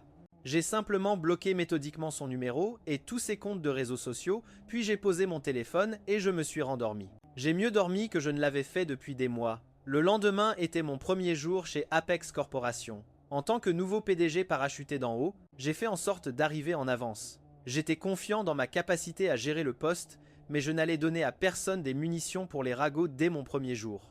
Apex Corporation était le fleuron de l'empire de la famille Vance, un conglomérat centenaire avec des intérêts dans des dizaines d'industries. Avant même mon arrivée officielle, la nouvelle qu'un nouveau PDG jeune et séduisant prenait la tête d'Apex s'était répandue comme une traînée de poudre dans le monde des affaires. À ce moment précis, Chloé était en train de boire avec ses amis dans le club le plus sélect de Boston. Quand elles ont appris qu'Ethan avait découvert pour le mariage et avait rompu avec elle, aucune d'entre elles ne s'est inquiétée. « Il fait juste un caprice parce qu'il n'accepte pas d'être ton secret à côté ?» a dit Jessica avec dédain. « J'ai entendu dire qu'il a aussi démissionné. Ne t'inquiète pas. Une fois qu'il n'aura plus d'argent, il reviendra en rampant. Qui d'autre va payer pour son père joueur et sa mère malade? Exactement. J'ai vu 1 million de gars comme lui. Il essayait juste de gravir l'échelle sociale en t'utilisant. C'est normal. Il est contrarié que son rêve soit terminé. Laisse-lui juste un peu de temps, puis amadoue-le un peu. Il reviendra, n'est-ce pas? Avec ses origines, comment pourrait-il un jour être ton mari? Il délirait. La vie que tu lui as offerte était quelque chose dont il n'aurait pu que rêver. Le chœur de moquerie était incessant. Même Chloé, perdue dans son propre malheur alcoolisé, trouvait leurs paroles irritantes. Son expression s'est assombrie, et d'un mouvement brusque, elle a jeté son verre contre le mur. Le bruit sec du verre qui se brise a fait taire la pièce. « Vous en avez assez dit ?» a-t-elle demandé, sa voix dangereusement froide. Les autres l'ont juste regardée, confuse. Personne ne comprenait son explosion soudaine. On aurait dit qu'elle défendait Ethan. Mais ce n'était pas la première fois qu'elle parlait de lui comme ça. Elles avaient dit pire en face d'elle, et elle n'avait jamais dit un mot. Alors, de quoi s'agissait-il? Finalement, Jessica, assise le plus près d'elle, a rompu le silence. Elle ne semblait toujours pas prendre la colère de Chloé au sérieux, supposant qu'elle était juste de mauvaise humeur. Elle a gloussé, une lueur taquine dans les yeux. « Qu'est-ce qui ne va pas? Chloé, toujours fâchée? On sait que tu as un faible pour lui, mais détends-toi. Jamais il n'abandonnerait sa poule aux œufs d'or. Je te garantis que dans 2 semaines, il reviendra en rampant et tu l'auras exactement là où tu le veux. » À l'instant où ces mots sortirent de sa bouche, Chloé leva les yeux vers elle, le regard brillant d'une fureur glaciale. « Excuse-toi !» Jessica la dévisagea, confuse. « Excuse-toi auprès de lui, » répéta Chloé. Jessica comprit enfin que Chloé était sincèrement en colère à cause de ce qu'elles avaient dit sur moi. « Chloé, pourquoi tu t'énerves comme ça? On n'a pas tort. Un gamin pauvre qui s'accroche à une milliardaire. Oui, à ton avis, qu'est-ce qu'il cherche? Ça ne t'a jamais dérangé qu'on le dise avant. » Les mots de Jessica figèrent Chloé. La colère dans ses yeux s'estompa, remplacée par de la confusion. Avait-elle vraiment dit ces choses tant de fois auparavant? Et elle, les avait-elle vraiment laissé dire? Elle se creusa la tête, essayant de trouver un souvenir où elle m'aurait défendu. Mais elle n'en trouva aucun. Jessica avait raison. Ce n'était pas la première fois. Chaque fois qu'elle parlait en allemand, que je sois là ou non, elle avait toujours laissé passer. Elle ne les arrêtait que lorsqu'elle disait des choses en anglais, juste devant moi. Et même là, c'était juste pour la forme. Son silence, toutes les autres fois, était sa véritable réponse. Cette prise de conscience la laissa, sans voix. Elle se contenta de prendre son verre et se remit à boire, verre après verre. Mais en même temps, un petit espoir désespéré commença à grandir en elle. « C'est vrai, pensa-t-elle. Son père, sa mère, son absence de travail. Il n'a rien. Peut-être qu'après un certain temps, il reviendrait vraiment vers elle. » Ses amis, sentant son humeur, changèrent sagement d'eux. « Sujet, vous avez entendu? Apex Corporation a un nouveau PDG ?» demanda l'une d'elles. « J'ai entendu dire que c'est l'héritier Vance. Il avait disparu des radars pendant quelques années, apparemment pour essayer de réussir par lui-même quelque part. Maintenant qu'il est de retour, bien sûr, ils lui ont donné les clés du royaume. C'est le fils unique. Après tout l'empire Vance sera à lui. Un jour ou l'autre, même s'il est juste parachuté à ce poste. Vous savez, il a été préparé pour ça toute sa vie. C'est drôle, n'est-ce pas? Deux gars avec le même nom de famille, mais un monde de différence entre eux. Chloé n'était pas intéressée par la conversation, et n'y participa pas, continuant simplement à boire seule dans son coin. Parce qu'elle n'écoutait pas, elle manqua la partie, où il était dit que l'héritier Vance était parti pendant des années et venait tout juste de rentrer. Il ne lui vint jamais à l'esprit que les mots que j'avais écrits sur ce mot pouvaient être la vérité pure et simple. Quand elles partirent, il était tard, et Chloé était si saoule qu'elle tenait à peine debout. Inquiète de la voir rentrer seule, Jessica appela Julian. Quand il arriva, seul. Jessica était encore là. Elle poussa pratiquement Chloé dans ses bras. « Elle est tout à toi, Julian. Assure-toi de la ramener. Saine et sauve. » Elle lui fit un clin d'œil entendu, prit ses clés, et le laissa seul avec une Chloé presque inconsciente. Il ne la ramena pas chez elle. Il l'emmena chez lui. Il réussit à l'amener dans sa chambre et à l'allonger sur le lit. Après lui avoir doucement essuyé le visage avec un linge humide, il s'allongea prudemment à côté d'elle. « Chloé, murmura-t-il. De toute façon, nous allons bientôt nous marier. On commence juste un peu en avance. » Comme si elle l'avait entendu, la femme à côté de lui se blottit plus près. L'atmosphère dans la pièce devint lourde de possibilités, mais le nom qu'elle murmura dans son sommeil brisa complètement l'instant, Ethan. Elle ne bougea plus, se contentant de le serrer fort, comme si elle avait peur qu'il disparaisse si elle le lâchait. Partir. Julian était allongé là, la serrant dans ses bras, un regard sombre et froid dans les yeux. Ethan, c'était toujours Ethan. Si seulement il pouvait disparaître. De la surface de la terre. Le lendemain matin, Chloé se réveilla avec un mal de tête lancinant. Alors qu'elle levait la main pour se masser les tempes, elle réalisa qu'elle n'était pas seule dans le lit. Elle baissa les yeux et vit une chevelure brune familière. « Ethan » murmura-t-elle avant que son cerveau ne réalise complètement. Mais à l'instant où son nom quitta ses lèvres, une peur glaciale l'envahit. D'une poussée violente, elle fit tomber l'homme du lit. Julian heurta le sol avec un bruit sourd. Se réveillant instantanément, il leva les yeux pour voir Chloé le dévisager, le visage déformé par la fureur. « Qu'est-ce que tu fais ici » exigea-t-elle. Sa voix était dénuée de toute chaleur. Son ton le blessa instantanément. Sa lèvre se mit à trembler et ses yeux s'emplirent de larmes, lui donnant un air absolument pathétique. N'importe qui d'autre aurait eu pitié de lui. Même l'ancienne Chloé, celle d'avant mon départ, se serait peu être adoucie. Mais c'était la Chloé qui avait vu les impressions, la Chloé qui savait exactement comment il m'avait provoqué et fait fuir. Voyant son expression se durcir davantage, Julian ravala rapidement ses fausses larmes et expliqua « Tu étais ivre hier soir. Et comme je n'ai pas le droit d'aller chez toi, j'ai dû t'amener ici. » Ces mots lui firent réaliser qu'elle n'était pas dans sa propre chambre. Sa colère s'apaisa légèrement, mais la méfiance dans ses yeux demeurait. « Alors pourquoi étais-tu dans mon lit ?» Alors qu'elle posait la question, une rougeur envahit son cou. « J'allais dormir dans la chambre d'amis. » balbutia Théil. « Mais toi, tu ne voulais pas me lâcher ?» Son ton faussement pudique et suggestif lui fit plisser les yeux. Il était impossible de dire si elle lui lança un regard noir avant de sortir de la pièce. « Julian, arrête ta comédie » dit-elle depuis le seuil de la porte. « Nous nous marions parce que tu es obéissant et un moyen pratique d'apaiser mes parents. C'est tout. Si jamais tu me refais un coup pareil, je n'hésiterai pas à te trouver un remplaçant. » Le visage de Julian se tordit de rage en la regardant partir, grinçant des dents. Pendant ce temps, à New York, je fixais un autre numéro inconnu qui appelait sur mon téléphone. Pour la première fois, je trouvais Chloé totalement, insupportablement agaçante, comme quelque chose que je n'arrivais pas à enlever de ma chaussure. Après l'avoir bloquée, les choses s'étaient calmées pendant un moment. Mais récemment, elle avait recommencé, appelant d'un nouveau numéro chaque fois que je bloquais le précédent. J'ai rejeté l'appel, bloqué le numéro, et finalement la sonnerie s'est arrêtée. J'ai poussé un soupir, mis mon téléphone en silencieux, et l'ai posé face contre mon bureau. Enfin, je pouvais me concentrer sur le dossier devant moi. C'était pour le premier grand projet que j'avais pris en charge depuis que j'ai rejoint Apex. Si je pouvais décrocher ce contrat, cela consoliderait ma position auprès du conseil d'administration. J'avais sauté sur l'occasion, pour découvrir après coup que Chloé Davenport avait également fait une offre. Je n'avais pas peur d'être en compétition avec elle. Je ne comprenais simplement pas ses motivations. La Corporation Davenport était basée à Boston. Pourquoi s'intéressait-elle soudainement à un projet à New York? Était-ce à cause de moi? Cette pensée me fit ricaner. Pensait-elle vraiment que c'était un grand geste romantique? Planifier un mariage avec un homme tout en poursuivant un autre à travers le pays. L'audace était à couper le souffle. Même si elle n'aimait pas Julian, et alors? C'était elle qui avait accepté de l'épouser. Et même si je n'étais vraiment qu'un pauvre gamin de Boston, elle n'avait aucun droit de décider pour moi. La sienne que je passerais de son petit ami à son amant secret. L'appel d'offres pour ce projet était féroce. Tous les acteurs majeurs étaient impliqués, y compris la plupart des familles les plus puissantes de New York. Et comme Chloé, beaucoup étaient venus de l'extérieur de la ville pour tenter leur chance. Il y avait tellement de soumissionnaires que les organisateurs ont décidé d'organiser un gala de pré-soumission pour tous les acteurs clés. Quand ma tante m'a déposé mon invitation, elle m'a fait un clin d'œil mystérieux. J'ai vu son regard significatif et j'ai pensé que j'avais dû manquer quelque chose. « Tante Carole, qu'est-ce qu'il y a ?» ai-je demandé. Elle a levé les yeux au ciel, réalisant que j'avais complètement oublié notre... « Je voulais que tu rencontres la fille de mon ami. Elle a été incroyablement occupée ces derniers temps, mais il se trouve qu'elle sera aussi au gala. C'est l'occasion parfaite pour vous deux de vous rencontrer. Un rendez-vous arrangé. » Je suis resté momentanément sans voix. Un rendez-vous arrangé lors d'un gala d'affaires où nous serions des rivaux professionnels.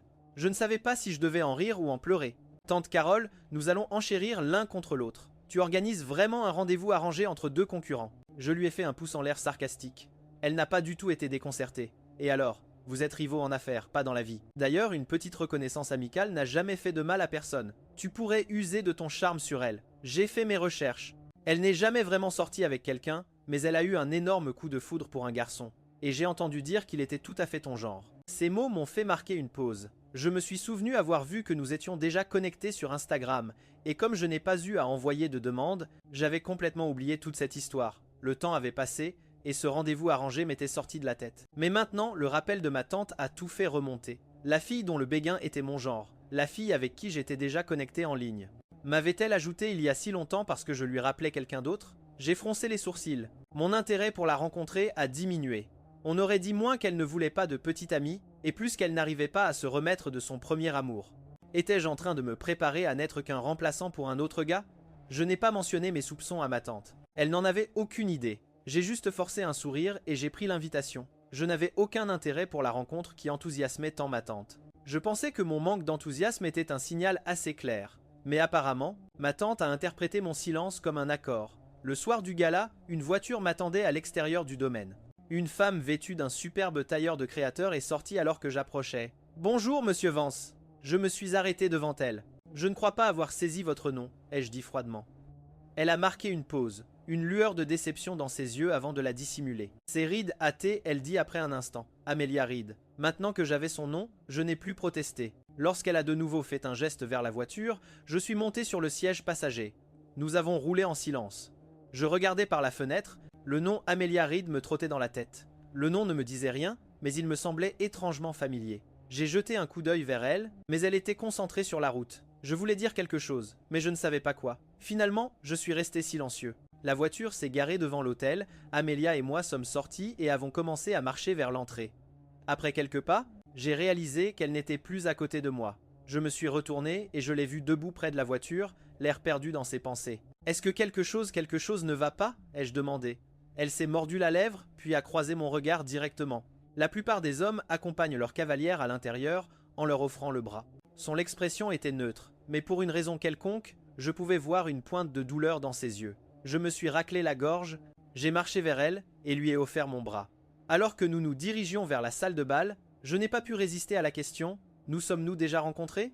L'espace d'un instant, j'ai vu de la déception dans ses yeux. Il ne se souvenait vraiment pas d'elle. Au moment où je pensais qu'elle n'allait pas répondre, elle a pris une profonde inspiration. « Nous étions dans la même classe au lycée » a-t-elle dit calmement. J'étais la fille discrète qui s'asseyait toujours au fond. À l'époque, Amelia était renfermée et timide, le genre de personne que l'on remarque à peine.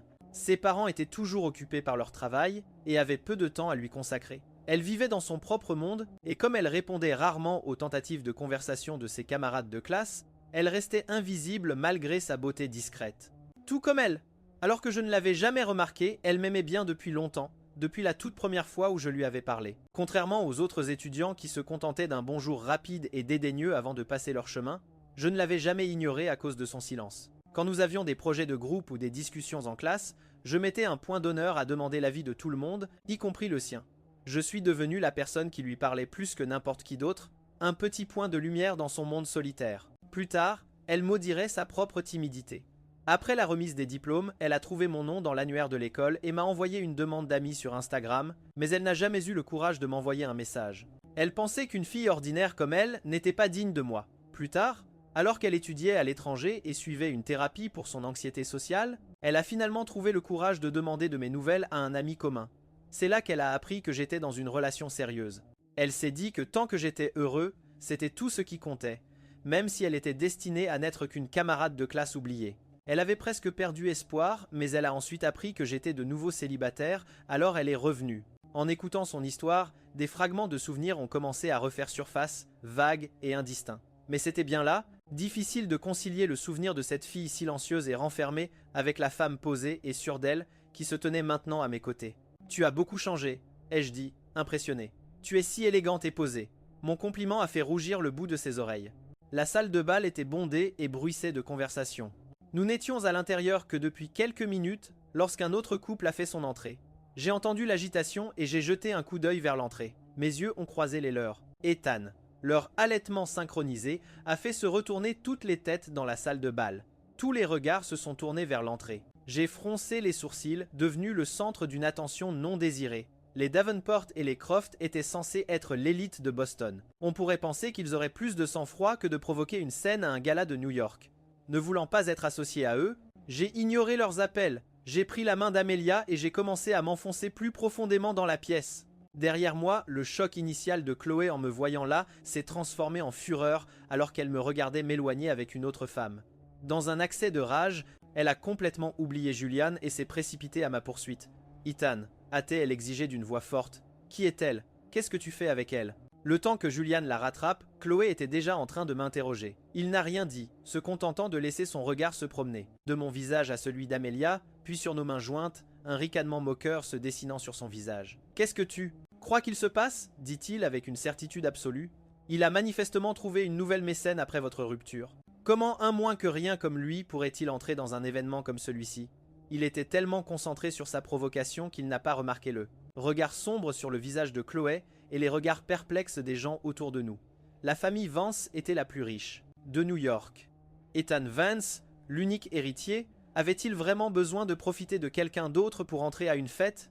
Qui étaient ces idiots ignorants venus de l'extérieur? Si l'héritier Vance avait besoin d'une invitation, alors qui dans cette salle en était digne? Mais cela s'annonçait comme une soirée divertissante, alors personne ne prit la peine de les corriger. Je venais de commencer à froncer les sourcils quand Amelia, le visage glacial, tendit la main et serra le poignet de Chloé. Chloé haleta alors que la poigne d'Amelia se resserra avec une force surprenante. Chloé, prise au dépourvu, faillit crier de douleur, mais elle refusait toujours de « Lâchez mon bras, lâche-le » dit Amelia, d'une voix neutre et froide. Cet ordre glacial fit tressaillir Chloé. Elle leva les yeux vers Amelia, son expression devenant venimeuse. Voyant la détresse de Chloé, Julian intervint, pointant un doigt sur Amelia. « Avez-vous la moindre idée de à qui vous parlez? Vous regretterez de vous en être pris à nous. » Chloé ne dit rien, mais le regard féroce. Dans ses yeux et son incapacité à faire taire, Julian me dirent qu'elle était entièrement d'accord avec lui. Je laissai échapper un rire bref et sec, et tapotai la main d'Amelia, lui faisant signe de relâcher Chloé. Amelia était réticente, mais à mon signe de tête, elle la lâcha. Voyant cela, l'expression de Chloé s'adoucit, et Julian eut un sourire narquois, pensant que nous avions reculé par peur. Elle adopta un air d'amour blessé, sur le point de parler, quand je détachai la broche de mon revers et la plantai brusquement dans le dos à sa main.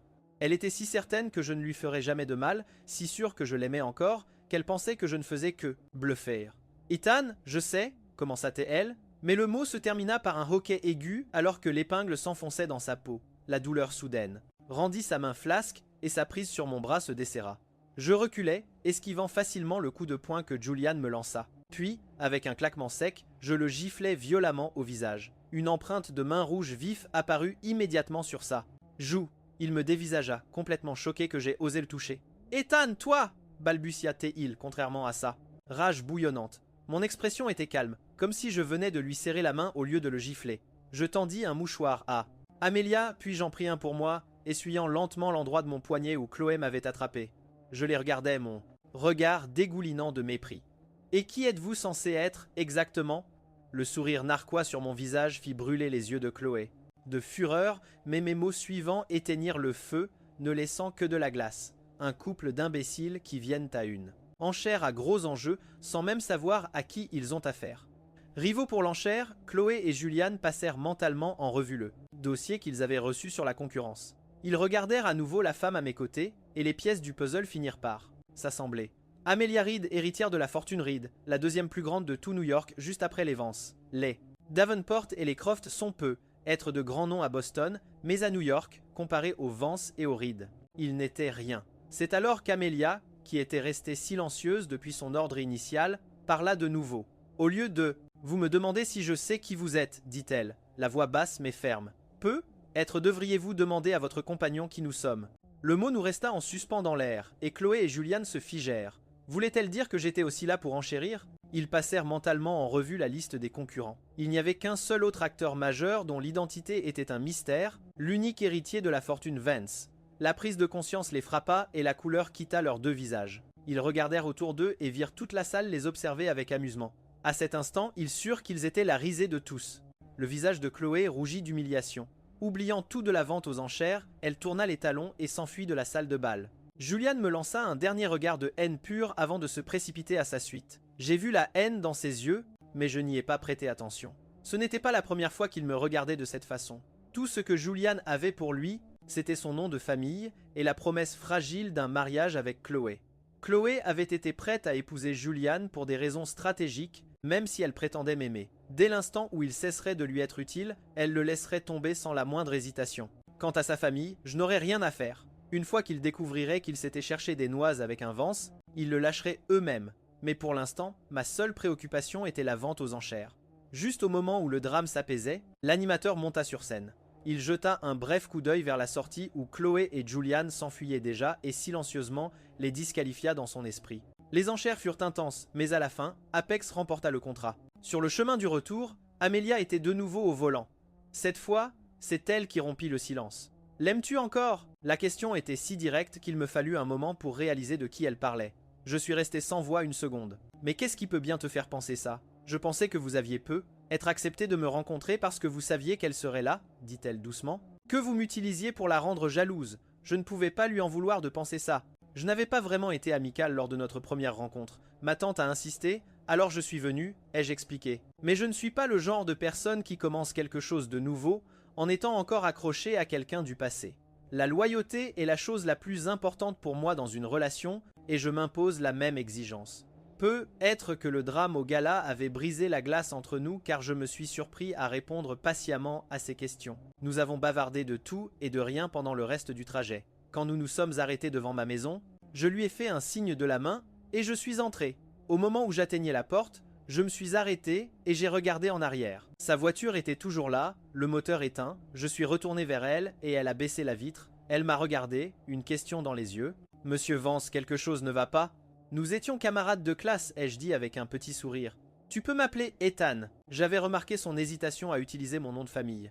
Je dois être honnête cependant, je n'ai accepté que grâce à ma tante. Je ne suis pas vraiment prêt à commencer une nouvelle relation pour le moment. Alors, pour l'instant, j'espère que nous pourrons juste être amis. Je lui ai fait un autre signe de la main, plus décontracté cette fois. Fais bonne route. Alors qu'elle me regardait disparaître dans la maison, un petit sourire sincère se dessina sur les lèvres d'Amelia. « Ethan, pensa-t-elle, j'ai attendu si longtemps. Je peux bien attendre encore un peu. » Comme il l'avait dit, ami pour l'instant. Et après toutes ces années, passer d'une camarade de classe oubliée à une amie était plus qu'elle n'aurait pu l'espérer. Contrairement aux deux insomniaques de Boston, j'ai dormi profondément cette nuit-là. C'est-à-dire jusqu'au lendemain matin, quand j'ai été réveillé par un flot incessant de notifications de mon téléphone. J'ai ouvert les yeux, vaseux, pour découvrir que mes comptes de réseaux sociaux avaient complètement explosé. Les notifications étaient un flux constant de commentaires haineux et virulents. Au milieu de ce chaos, un appel est arrivé d'un numéro de Boston. C'était mon ami Jake. « Ethan, as-tu vu ce qu'il raconte en ligne ? C'est de la folie. Les gens croient n'importe quoi. Ils répandent cette rumeur folle que toi, l'héritier des Vance, tu es une sorte de briseur de ménage. Tu dois rétablir la vérité. Fais payer ces trolls. » Jake était si énervé qu'il criait presque dans le téléphone. Grâce à son explication furieuse, j'ai finalement reconstitué ce qui s'était passé. Apparemment, après que Julian soit retourné à Boston, encore blessé par son humiliation au gala, il avait décidé de se venger.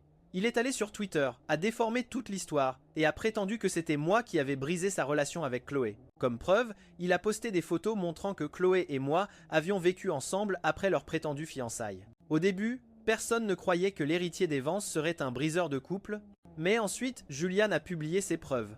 Et les amis de Chloé, y compris Jessica, sont tous intervenus pour corroborer son histoire. C'est tout ce qu'il a fallu. La meute d'internet, avide de drame, s'est emparée de l'histoire et l'a propagée. Ils ont trouvé mes comptes de réseaux sociaux et les vannes se sont ouvertes. Ta famille a tout cet argent et ils n'ont pas pu t'apprendre la morale ? Ne te mêle pas des relations des autres. héritier d'une fortune, et il agit comme ça? Sans gêne et dégoûtant. Boycotter Ethan Vance. Boycotter Apex Corporation. Les commentaires ont ensuite dégénéré en pure saleté. Quelques voix sensées ont exhorté les gens à attendre ma version de l'histoire, mais elles ont été rapidement noyées par la vague de haine. Je vais m'en occuper, Jake, ai-je dit calmement. N'oublie pas qui je suis. Le service juridique d'Apex ne plaisante pas. S'il veut répandre des mensonges, il a intérêt à être prêt à en assumer les conséquences. Mon ton calme a semblé rassurer Jake. Il a poussé un soupir de soulagement, a offert quelques mots de soutien de plus, puis a raccroché. Après l'appel, je suis retourné sur Twitter pour voir à quel point la situation avait empiré. Je mentirais si je disais que les commentaires virulents ne me mettaient pas en colère, mais j'étais surtout perplexe. Avant, ils me méprisaient parce qu'ils pensaient que j'étais pauvre et indigne de Chloé. Maintenant, tout Internet savait que j'étais l'héritier des Vance. Alors d'où leur venait l'audace de s'associer à Julian pour traîner mon nom dans la boue? Mon expression s'est durcie tandis que je prenais méthodiquement des captures d'écran des pires commentaires en sauvegardant chacun d'eux. Juste au moment où je finissais, mon téléphone a de nouveau sonné avec un autre numéro inconnu. Après un moment d'hésitation, j'ai répondu. « Ethan, ça va? S'il te plaît, ne fais pas attention à ce qu'ils disent en ligne. Je sais que ce n'est pas vrai, alors ne te laisse pas atteindre. Je suis sûr que tes parents s'en occupent déjà. Mais s'il y a quoi que ce soit que je puisse faire pour aider, n'hésite surtout pas à demander. » En entendant la chaleur et l'inquiétude sincère dans la voix d'Amelia, la colère que je ressentais a semblé se dissiper. J'ai laissé échapper un petit rire. « Ça va, Amelia, je ne suis pas si fragile. C'est juste une rumeur, et je peux la gérer. » D'accord. En entendant que j'étais de bonne humeur, Amelia a semblé se détendre. Elle ne semblait pas vouloir raccrocher, mais elle ne savait pas non plus quoi dire d'autre. Un silence confortable s'est installé entre nous. Le silence était si complet que je pouvais presque entendre sa douce respiration à l'autre bout du fil. C'est moi qui l'ai finalement rompu. « Amelia, merci. Les rumeurs ne me dérangent pas, mais je... »« Apprécie ton inquiétude !» ai-je ajouté en silence. Puis, j'ai rapidement mis fin à l'appel. À l'autre bout du fil, Amelia tenait le téléphone silencieux, sentant que l'appel s'était terminé bien trop tôt. Elle aurait souhaité que ce moment puisse durer éternellement. Le simple fait d'être là, à l'autre bout du fil, à l'écouter respirer dans l'espace silencieux qui les séparait, aurait été suffisant pour elle. Quand mes parents ont entendu parler des attaques en ligne pour la première fois, ils sont entrés dans une rage folle, prêts à s'envoler pour Boston, et à affronter personnellement Chloé, Julian et cette meute de hyènes qu'ils appelaient leurs amis. Un salaud et cette fille de rien, a rugi mon père. Ils n'ont aucune idée à qui ils ont affaire, en jetant de la boue sur mon fils. Les imbéciles se précipitent là où les anges n'osent pas s'aventurer. Ils osent provoquer la famille Vance. Ma mère a levé les yeux au ciel en regardant mon père. Des imbéciles, mon chéri? Ce sont des animaux. Il m'a fallu toute mon énergie pour les calmer. En les voyant si remonter, je ne savais pas s'il fallait en rire ou en pleurer. Maman, papa, c'est bon, les ai-je rassurés. Je ne vais pas les laisser s'en tirer comme ça. Ils ont voulu répandre des mensonges et maintenant ils vont en payer le prix. Au même moment, de retour à Boston à la résidence des Croft, Chloé fixait le visage pathétique et géniard de Julian, son expression à elle remplie d'un pur dégoût. « Ne t'avais-je pas dit d'abandonner tes petits complots pathétiques? J'allais te garder dans les parages parce que tu étais utile, mais tu as eu le culot d'aller voir Jessica et les autres pour calomnier. Ethan, je vois que j'ai été bien trop indulgente avec toi. » Elle lui a attrapé le menton, le forçant à relever la tête. Il a secoué la tête, essayant d'attirer sa pitié, mais ses yeux étaient froids. « Chloé, ce salaud d'Ethan t'a menti pendant 6 ans. C'est l'héritier des Vance, et il a prétendu être un pauvre type sans importance. Et maintenant, nous nous en sommes fait un ennemi. Tu ne peux pas sérieusement penser qu'il a encore des sentiments pour toi. Au lieu d'attendre qu'il nous détruise, nous devrions frapper les premiers. Ensemble, nous pouvons faire tomber la famille Vance. » À ces mots, la prise de Chloé sur son menton s'est finalement relâchée. Il avait raison. Ethan était l'héritier des Vance, et il lui avait menti pendant 6 ans. Si elle avait su, elle n'aurait jamais eu besoin d'accepter un mariage arrangé. Elle avait aimé, même avec son passé inventé et pathétique, prête à le garder quoi qu'il arrive. Et qu'avait-il fait? Il avait utilisé sa trahison comme excuse pour la larguer, l'humiliant au passage. Pourquoi devrait-elle protéger sa réputation immaculée? Pourquoi ne pas l'entraîner dans la boue avec eux? Quand il n'aurait plus rien, il n'aurait pas d'autre choix que de revenir vers elle. Après tout, il avait déjà détruit chaque souvenir de leur temps passé ensemble. S'ils s'en tenaient tous à leur version, l'étiquette de briseur de couple lui collerait à la peau, pas à eux. Chloé lâcha le menton de Julian, une lueur d'approbation dans ses yeux. « Alors tu as intérêt à travailler dur, dit-elle. Je veux que tu le fasses descendre de sa tour d'ivoire et que tu le détruises. » Sur ce, Chloé se retourna et partit. Alors que le bruit de sa voiture s'estompait, le regard dans les yeux de Julian devint plus venimeux. Ce n'était pas seulement un crime passionnel pour lui.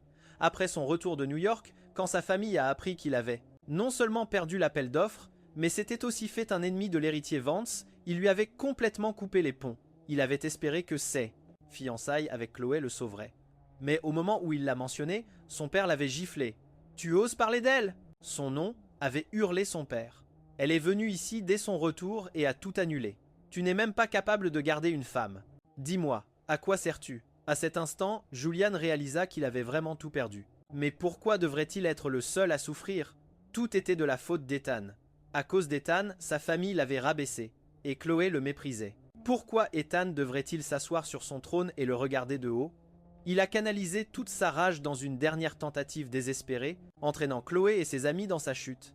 Il croyait naïvement qu'il pouvait simplement effacer mes 6 années avec Chloé, qu'ils pouvaient fabriquer leur propre chronologie pour contrer toute preuve que je pourrais avoir. C'est ce qu'il pensait jusqu'à ce que je publie 2 preuves, une vidéo de surveillance et l'historique complet de la conversation Instagram de Julian. La vidéo datait de la nuit au club, 1 mois auparavant, capturant toute leur conversation en allemand. L'audio était un peu grésillant, mais les mots étaient assez clairs. Elle prouvait que Chloé était fiancée à un autre homme alors qu'elle était encore avec moi, et qu'elle prévoyait de me garder comme amant secret. La deuxième vidéo provenait de la maison de vente aux enchères, montrant ma confrontation avec Julian devant les toilettes. On m'y entendait clairement déclarer que j'étais avec Chloé depuis 6 ans, et que si quelqu'un était l'intrus, c'était bien lui. Sa seule réponse fut une rage balbutiante, pas un démenti. Si j'avais vraiment été l'autre homme, un homme avec l'ego de Julian l'aurait crié sur tous les toits. Cela, combiné à ses messages provocateurs, dressait un tableau clair. Il n'était pas la victime. Il était l'intrus peu sûr de lui qui essayait de bomber le torse. Ses actions trahissaient quelqu'un qui savait qu'il était la 3e personne, mais qui essayait de se convaincre du contraire avec la mentalité que celui qui n'est pas aimé est le véritable intrus. Le vent de l'opinion publique a tourné en un instant. Le vitriol qui m'avait été adressé était maintenant retourné contre Chloé et Julian, décuplé. Pendant que la foule d'internet s'abattait sur leur fils Twitter, j'ai intenté un procès. J'ai poursuivi Julian, Jessica et tous les amis de Chloé qui avaient participé, ainsi que les trolls en ligne les plus virulents qui m'avaient calomnié. Je ne me suis pas occupé du suivi moi-même. J'ai tout laissé entre les mains compétentes de l'équipe juridique d'Apex. Quand je me suis reconnecté à mes réseaux sociaux, la section des commentaires était enfin propre. Les quelques trolls restants ont été rapidement bannis. Lorsque leur bannissement était levé, ils revenaient, prêts à déverser plus de haine, seulement pour trouver une convocation de mes avocats dans leurs messages privés, ce qui généralement les faisait taire pour de bon. En réponse à l'avalanche de commentaires de soutien, j'ai posté un unique tweet. L'arc de l'univers moral est long, mais il ploie du côté de la justice. Seuls les coupables ont des raisons de craindre la vérité. Je vais toujours utiliser la loi pour défendre mes droits. Quant à Julian, il était fini. Je n'ai pas suivi l'affaire de très près après ça. J'avais pleinement confiance en mon équipe juridique pour que justice soit faite. J'ai cependant entendu dire que lorsque la date du procès de Julian est arrivée, il n'a pas pu trouver un seul avocat en ville prêt à le représenter. J'ai presque eu pitié de lui. Si Julian n'avait pas été si déterminé à me provoquer, il aurait pu avoir son mariage tranquille et sans amour avec Chloé, un arrangement typique pour les gens de leur classe sociale. Mais il était avide. Quand j'étais avec elle, il voulait que je parte. Quand je suis parti, il m'a blâmé pour tous ses problèmes et a essayé de me détruire. Et à la fin, voilà ce qu'il a obtenu. Il en a été de même pour Jessica et les autres amis de Chloé. C'étaient des arrivistes classiques, convaincus que le pedigree était tout. Quand ils ont réalisé qu'ils s'étaient fait un ennemi de moi, ils se sont ralliés à Julian, et maintenant ils en subissaient les conséquences à ses côtés. Tout cela était si futile. La seule personne au centre de tout ça, Chloé, avait réussi à s'échapper des retombées publiques en restant complètement silencieuse. Elle n'a jamais posté un seul commentaire, n'a jamais fait de déclaration, et elle s'en est donc sortie relativement indemne. Le jour où la procédure judiciaire s'est terminée, le chef de mon équipe juridique est venu à mon bureau pour me donner le rapport final. En raison de la gravité de la diffamation, de leur absence totale de remords au tribunal et de mon refus de trouver un accord, ils ont tous été condamnés à 2 ans de prison pour diffamation. Internet s'en est donné à cœur joie. La vue d'un groupe de mondains gâtés traînés en prison en larmes était, comme l'a dit un commentateur, un événement unique dans une vie. Une fois le verdict entendu, j'ai chassé toute cette affaire de mon esprit. J'ai donc été surpris, c'est le moins qu'on puisse dire, quand Chloé s'est présentée à mon bureau. J'étais en pleine conversation avec Amelia sur l'endroit où dîner quand mon assistant m'a appelé sur l'interphone. « Monsieur Vance, une certaine mademoiselle Davenport est ici pour vous voir. » Je me suis figé pendant une seconde, Puis j'ai jeté un coup d'œil à Amelia, qui au cours du mois dernier avait systématiquement démantelé la part de marché de la Davenport Corporation. Après un moment de réflexion, j'ai dit à mon assistant de la faire entrer. J'étais curieux de voir ce qu'elle voulait maintenant que tous les faux-semblants entre nous avaient disparu. J'avais imaginé qu'elle n'allait pas bien, mais j'ai quand même été choqué quand je l'ai vue. Cela ne faisait que quelques mois, mais je l'ai à peine reconnue. La femme qui se tenait devant moi était fatiguée et hâve, paraissant 10 ans plus vieille que la Chloé vibrante et magnifique que j'avais connue. Le choc n'a duré qu'une seconde avant que mon masque professionnel et distant ne reprenne sa place. Les yeux de Chloé se sont tournés vers Amelia, clairement surprise de la voir là. Son sang-froid a vacillé un instant, mais elle savait qu'elle n'était pas en position d'exiger quoi que ce soit. Son expression était celle d'un pur désespoir, un appel silencieux à la pitié. « Ethan, je sais que j'ai eu tort, » commença-t-elle, la voix tremblante. « Mais je n'ai jamais menti sur mes sentiments. Je n'ai jamais aimé que toi. Au nom de ce que nous avons eu, s'il te plaît, annule tes attaques contre mon entreprise. » Sa posture était complètement déférente, un contraste frappant avec l'arrogance subtile qu'elle avait toujours eue, même quand elle essayait de la cacher.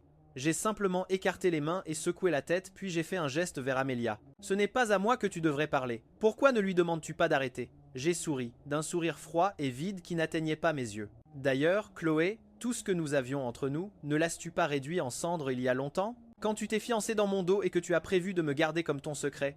Quand tu as laissé tes amis se moquer de moi et me rabaisser dans une autre langue, juste sous mon nez ? Quand Julian et tes amis répandaient des mensonges vicieux sur moi et que tu es resté là sans rien faire ? Tu viens me voir maintenant et tu parles de notre passé. Où était ce sentiment à l'époque ? Mes mots ont fait mouche. La couleur a quitté le visage de Chloé et elle avait l'air d'avoir physiquement mal en déglutissant. Ethan, je sais que j'ai eu tort. Je suis désolé, mais si ça continue, mon entreprise ne survivra pas. J'ai juste haussé les épaules. Et qu'est-ce que ça a à voir avec moi ? Chloé, ils ont tous payé le prix pour ce qu'ils ont fait. Pourquoi penses-tu pouvoir t'en tirer avec un simple désexcuse ? Mais je n'ai jamais rien fait de tout ça, dit-elle désespérément en essayant de se défendre. À ces mots, la dernière trace de mon sourire forcé a disparu. Tu ne les as pas faites ? Non, dis-je, la voix chargée de mépris. Tu es juste resté là à regarder. Et ça, Chloé, ça fait de toi la pire de tous. Je n'ai pas pris la peine de cacher le dégoût que je ressentais en la regardant.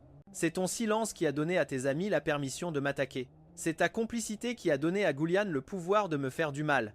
Et maintenant tu dis que tu n'as rien fait. Très bien, tu n'as rien fait et je ne fais rien pour ton entreprise. Je ne peux pas t'aider. J'ai légèrement haussé la voix. Mina, veuillez raccompagner notre invité à la sortie. Mon assistante a immédiatement ouvert la porte, un sourire poli mais ferme sur le visage. Par ici, mademoiselle Davenport. Elle a ouvert la bouche pour protester, mais j'ai pris la main d'Amelia et je suis passé juste devant elle pour sortir du bureau. J'étais le PDG. Je pouvais partir plus tôt si je le voulais. Je savais que Mina s'assurerait que Chloé parte sans autre incident. Alors, où allons-nous dîner ? Ai-je demandé à Amelia. Italien ou quelque chose de plus décontracté ? En fait, j'aimerais bien un plat réconfortant, a-t-elle répondu. Alors ce sera un plat réconfortant. Tout ce que tu veux. Le sourire d'Amelia était franc et détendu, si différent de la femme timide et réservée que j'avais rencontrée au début. Je me suis retourné vers elle en haussant un sourcil. Tu es toujours si arrangeante. Amelia s'est arrêtée de marcher. Elle m'a regardé avec une intensité qui a fait s'emballer mon cœur. J'allais ignorer ça et continuer à marcher, mais sa voix m'a arrêté. « Ethan, dit-elle, la voix claire et assurée, c'est parce que tu me plais. » Sa confession était soudaine, mais pas entièrement inattendue. Je me suis arrêté et me suis tourné vers elle en soupirant. « Mais je sais que tu as dit que tu n'étais pas prêt pour une nouvelle relation. » « Amelia, l'interrompit-elle doucement. « Alors, quand tu seras prêt, pourrais-je être la première que tu envisages ?» Ses yeux étaient brillants, et en voyant l'espoir qui y scintillait, j'ai compris que je ne pouvais pas la rejeter. J'ai souri un peu. Puisque tu le demandes si sincèrement, je suis d'accord. Amelia rayonnait, et comme si elle ignorait la légère hésitation dans ma voix, elle s'est avancée et m'a serré dans ses bras chaleureusement. Amelia avait attendu pendant de nombreuses saisons solitaires. Elle croyait que maintenant, enfin, cette solitude touchait à sa fin. Dans cette étreinte chaleureuse, nous avons tous les deux compris que certaines choses valent la peine d'attendre et que certains amours ne sont que le début d'un avenir bien